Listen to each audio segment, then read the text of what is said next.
but I remember when I was a deputy when Obama was president, and I remember people asking me if I was going to take away their guns. And I looked at them, and I'm like, I was like, no. You don't understand. I was like, we're the ones that are going to be fighting for your guns. Right. It's the people wearing blue hats that you need to worry about. I'm like, our own military wouldn't do it.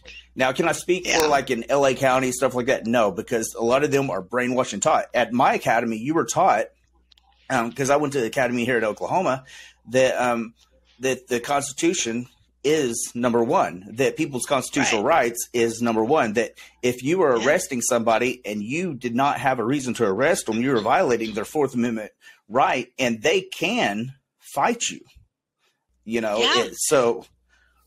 Well, that's a beautiful thing, because you were taught correctly. I mean, military, law enforcement, our first responder types, our politicians even, shocker, are supposed to be taking an oath to the Constitution. It's not to the new tyrannical guy who's in office for 2 or 4 years. It is to the Constitution, and they take an oath to defend that Constitution against all enemies and threats, domestic and foreign. And I think people have forgotten that. I think people have forgotten that the police are here to serve.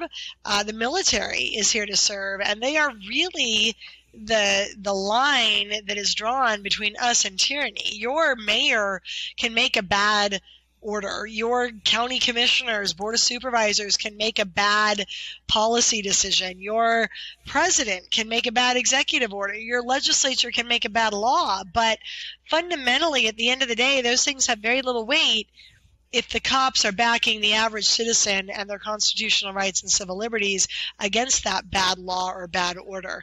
The dicey part gets to be where the cops become tools for a tyrannical, oligarchic, megalomaniac type of Hitler personality. And that's a problem. So when you have California Highway Patrol here in California, who, they are the ones who are Newsom's goons. They're the ones who, they merged with the state police, and now they protect our capital. Well, Newsom, we were holding a rally there in early 2020, right after this craziness started. And a lot of his people walked. They said, we're not going to work that rally because we basically know you're going to give us a bad order to arrest people who are just sitting on the lawn holding signs, exercising their First Amendment right, and we don't want any part of that.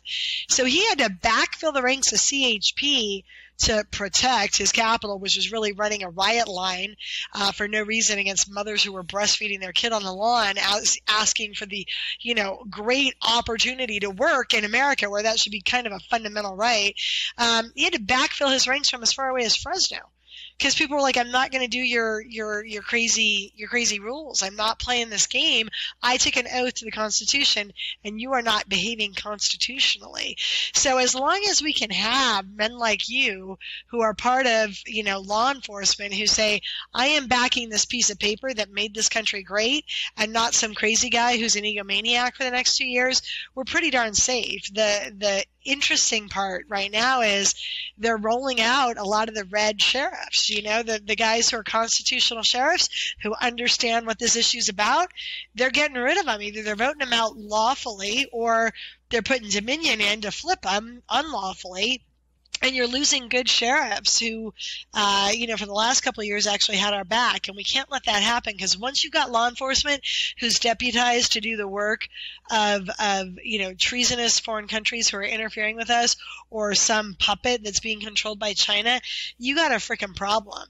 That is the bright line. You can't let your military and your law enforcement become co-opted by the enemy, because once you do, you're no different than a third world banana republic. Yeah, I mean, and it's unfortunate. A lot of sheriff's departments has a lot of power. It shouldn't be power, but it really is. Because if they do it right, they don't have a lot of power. They're restricted, because the Constitution is supposed to restrict your power. It's not giving you power. Right. I've explained to people, I'm like, the Bill of Rights is not something that was written down to give us the authority to do something. The authority is inalienable, and I've even argued and pissed off a few of my friends, police officer friends. I've said even illegals have the right to bear arms. They do. I was like, I may not like it, but they do.